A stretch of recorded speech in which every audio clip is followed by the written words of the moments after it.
La Asociación Internacional de Exorcistas señala 10 prácticas incorrectas relacionadas con los exorcismos.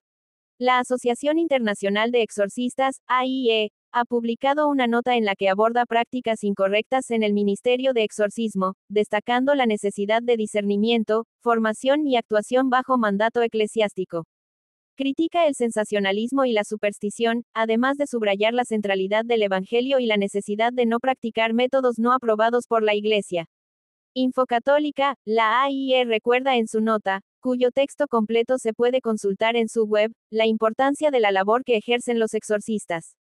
Entre las muchas formas de aplicación de las obras de misericordia, una especial atención es dada al ministerio del exorcismo, mediante el cual, la Iglesia quiere, siguiendo el ejemplo del buen samaritano, derramar aceite y vino, Lucas 10:34, sobre las heridas de quienes se encuentran viviendo, entre tantas formas de sufrimiento, algún tormento por la acción extraordinaria del maligno. Y al mismo tiempo advierten, las enseñanzas de Cristo y el magisterio de la Iglesia, que iluminan siempre la vida de los fieles, permiten comprender cuáles deben ser las actitudes que no corresponden plenamente a un ejercicio correcto de la delicada tarea del exorcista. Precisamente señalar esos comportamientos es el objetivo de la nota. La AIE constata que, en los últimos años, ha aumentado el número de quienes, dudando o convencidos de ser víctimas de una acción extraordinaria del demonio, en alguna de sus diversas formas, vejación, obsesión, posesión o infestación diabólica, van en busca de exorcistas. Sin embargo, a veces, esta convicción es avalada por personas que, sin tener ninguna preparación específica en la materia y sin el mandato del ordinario competente, actúan de manera inadecuada, provocando desconcierto en el pueblo de Dios, especialmente en aquellos que, con motivo de su simplicidad, por la situación de sufrimiento en la que se encuentran y, en algunos casos, por la superstición de la que son víctimas, son más frágiles. 10 prácticas condenadas. Tras recordar que, el ministerio del exorcismo se administra siempre en nombre y en representación de la Iglesia y que el exorcista actúa como ministro de Cristo, el único que tiene, en sí mismo, autoridad sobre todos los demonios, y de la Iglesia, la AIE considera oportuno ofrecer las siguientes 10 precisiones para esclarecer algunas situaciones que deben ser condenadas. 1. Desaprobación de la improvisación y del sensacionalismo. Se reprueba la actitud de algunos sacerdotes, consagrados y laicos que, careciendo de formación adecuada y de mandato episcopal, en lugar de remitir los casos de posible acción extraordinaria del maligno a quien ha recibido un peculiar y expreso mandato del obispo diocesano, emprenden caminos arbitrarios de liberación, no autorizados por la competente autoridad eclesiástica. Más grave aún es cuando disuaden a los fieles de acudir al exorcista oficial de la propia diócesis, sugiriéndoles que busquen a otros exorcistas, más poderosos, o para sostener la idea de una presencia demoníaca que ellos identifican erróneamente. 2. Centralidad del Evangelio. Es deplorable que algunos, en lugar de proclamar el Evangelio de Jesucristo que libera al hombre de la esclavitud del mal y del pecado, centren su atención exclusivamente en la presencia y la obra del demonio. Ellos, en lugar de acompañar a los que sufren en un camino de fe, oración, vida sacramental y caridad, recordándoles que spes non confundit, Romanos 5:5, la esperanza no defrauda, les inducen a creer que la liberación depende únicamente de una repetición compulsiva de oraciones y bendiciones, cuando, en cambio, la paz que viene de Cristo, y que todos anhelan, solo puede obtenerse mediante una vida de caridad, alimentada por la palabra de Dios, la oración, la frecuencia de los sacramentos de la Eucaristía y la confesión, y de una auténtica devoción a la Virgen Inmaculada. 3. Discernimiento negligente. Algunos sacerdotes, a veces por desgracia también algún exorcista, descuidando el discernimiento serio y riguroso prescrito por los praenotanda, cada una de las rúbricas contenidas al comienzo de los libros litúrgicos, del rito de los exorcismos, utilizan criterios ajenos a la fe católica, avalando conceptos de origen esotérico o New Age. Este enfoque es inaceptable y contrario a la fe y a la doctrina de la Iglesia. 4. Prácticas supersticiosas y uso indebido de res sacrae.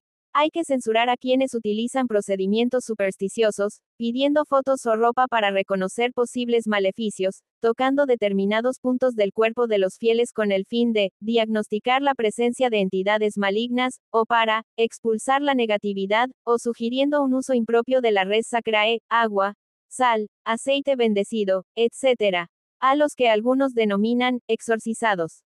Son comportamientos errados, que alimentan la mentalidad y la práctica supersticiosas, dañan la dignidad del cuerpo, templo del Espíritu Santo, e inducen a un uso mágico de los objetos bendecidos, despojándolos, de hecho, del significado real que es hacer presente la presencia salvífica de Cristo. 5. Participación de figuras inadecuadas. Es inaceptable que algunos sacerdotes o agentes de pastoral colaboren con quienes se consideran sensitivos o presuntos carismáticos, dirigiendo hacia ellos a los fieles que sufren, en vez de ponerlos en contacto con quien ha recibido un peculiar y expreso mandato del ordinario del lugar para ejercitar el ministerio del exorcismo.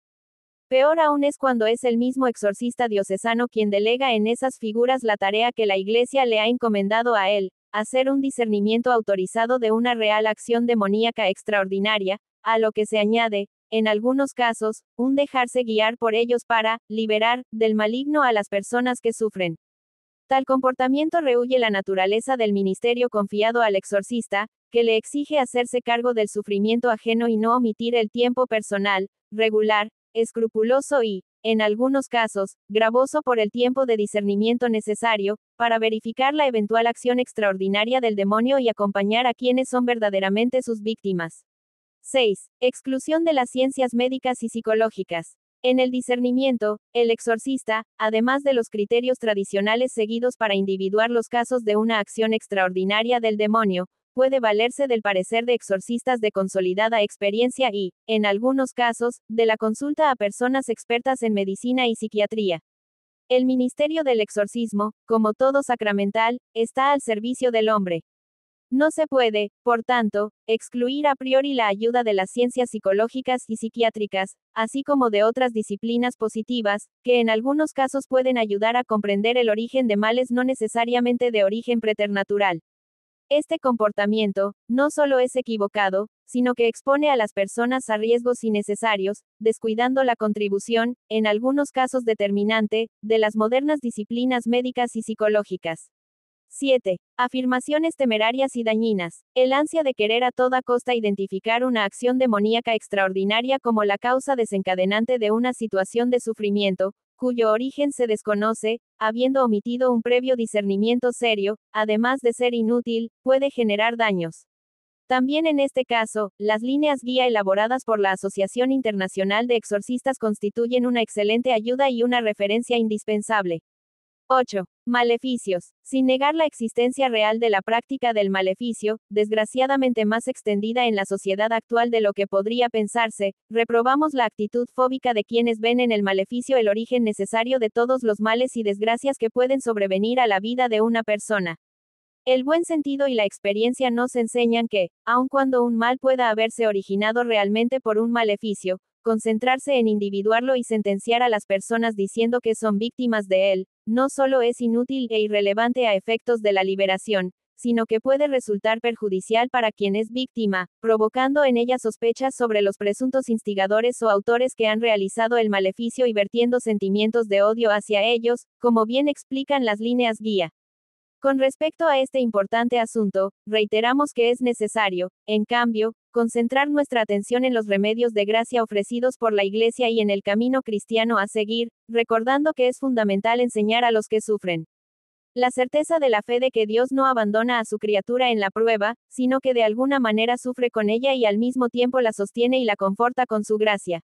La convicción de que cualquier sufrimiento, causado por cualquier mal que pueda golpearnos en la vida, si se acepta con amor y se ofrece a Dios, convierte el mal en bien.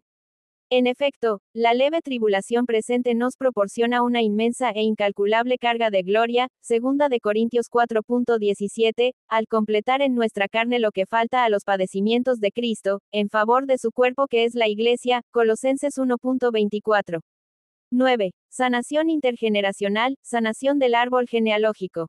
Aunque animados por las mejores intenciones y con el deseo de aliviar el sufrimiento de las personas, algunos sacerdotes, e incluso algún exorcista, llevan a cabo la práctica de la llamada sanación intergeneracional, como condición sine qua non, sin la cual, no se puede alcanzar una sanación o una liberación, sin darse cuenta del daño que hacen a su fe y a la de las personas, así como de las consecuencias que estas últimas pueden sufrir a nivel existencial. Diversos ordinarios del lugar y conferencias episcopales ya han intervenido en este ámbito, dando las motivaciones doctrinales que demuestran cómo tales prácticas no tienen fundamentos bíblicos y teológicos. A esta toma de posición remitimos, en particular a la última, en orden de tiempo, de la Conferencia Episcopal Española. 10. Desterrar el miedo. El exorcista debe conducir a los fieles atormentados a recibir la paz que viene de Cristo. Para ello, Él es el primero que debe estar habitado por esta paz, rechazando toda forma de miedo y educando a los que acompaña con su ministerio a combatirlo. Porque el miedo, cualquiera que sea la razón que lo provoque, cuando se cultiva, conduce al debilitamiento de la fe y a la pérdida de la confianza en Dios. El diablo se sirve de él para esclavizar al hombre, Hebreos 2.14-15, mientras que en la Biblia resuena la invitación de Dios a no tener miedo, al menos 365 veces. Un sacerdote que tuviese miedo del demonio en el ejercicio de su ministerio o en su vida cotidiana no podría ejercer el ministerio del exorcismo sin exponerse a graves peligros para su vida espiritual, sobre todo si, en lugar de cultivar la confianza y el abandono total de sí mismo en las manos misericordiosas de Dios, intenta afrontarlo con prácticas más o menos supersticiosas. La AIE asegura que la sociedad contemporánea, marcada por una realidad fluida y a menudo distorsionada por el cine, presenta una percepción errónea del exorcismo como sombrío y aterrador. Esta visión fomenta una curiosidad malsana hacia lo sobrenatural. Para contrarrestar esto, es esencial formar a sacerdotes, consagrados y laicos, preparándolos para guiar a otros con sabiduría y evitar caer en caminos peligrosos. Contrario a las ideas generalizadas, el exorcismo es una experiencia de fe y alegría, donde se evidencia la poderosa acción de Cristo resucitado y la intercesión de la Virgen, los santos y los ángeles. La comunión de los santos se manifiesta como un apoyo disruptivo contra las tinieblas, resaltando la fuerza de la fe. El acompañamiento es fundamental en este ministerio. Siguiendo el ejemplo del buen samaritano, el exorcista debe cargar con las necesidades del otro, ofreciendo esperanza y evitando causar confusión o miedo. Su misión es dar testimonio del amor de Cristo, fortaleciendo la fe y la humildad frente a las adversidades espirituales. La Iglesia, al reconocer la santidad de sacerdotes exorcistas como San Vicente Pallotti, enseña la dignidad del ministerio.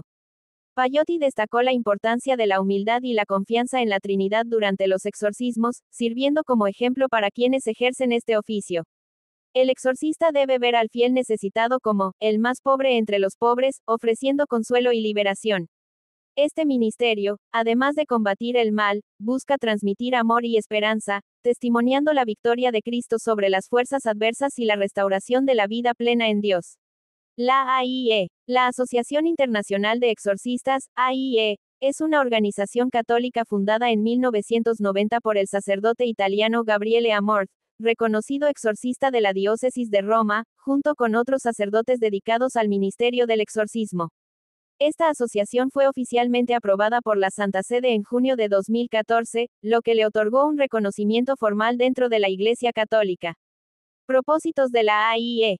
La AIE tiene como objetivos principales: apoyar a los exorcistas en su ministerio, brindar formación, guía y recursos para el ejercicio adecuado del exorcismo, siguiendo las normas de la Iglesia Católica, promover el conocimiento correcto sobre el exorcismo, combatir la desinformación y las representaciones sensacionalistas que se difunden a través de los medios de comunicación, fomentar la colaboración y el intercambio entre los exorcistas. Ofrecer un espacio para compartir experiencias y buenas prácticas en el ministerio, garantizando que éste sea ejercido con prudencia y respeto.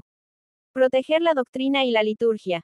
Asegurar que el rito del exorcismo se lleve a cabo conforme a las enseñanzas y directrices de la Iglesia.